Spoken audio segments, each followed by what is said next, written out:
வேற்றுமை தெரிந்த நாற்பால் உள்ளும் கீழ்ப்பால் ஒருவன் கற்பின் மேற்பால் ஒருவனும் அவன் கண் படுமே.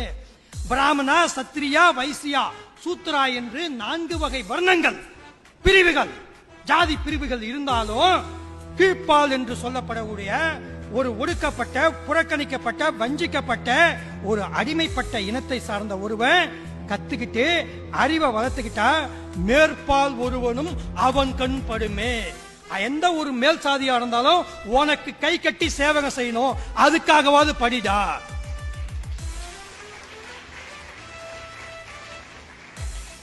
புரியுதா பசங்களே?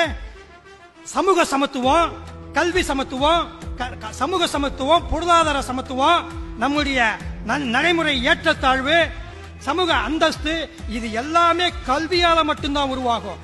இந்த பாட்டை சொன்னது யார் தெரியுமா? நான் அப்படியே பிரமிச்சு போயிட்டேங்க. இந்த பாட்டை புறநானூறு 183வது பாடு படிக்கும்போது இந்த பாட்டை படிக்க சொல்லி சொன்னது ஒரு ஆசிரியர் அல்ல, ஒரு கல்விமான் அல்ல, ஒரு எழுத்தாளன் அல்ல, ஒரு நீதிமானோ புலவனோ அல்ல. ஆரிய படை கடந்த பாண்டிய நெடுஞ்செழிய மன்னன் தன் நாட்டு குடிமக்களை பாடி பாடி படிச்சா மட்டும்தான் வாழ்க்கையில முன்னேற முடியும்னு சொல்லி படிக்க சொல்ற பாடல்.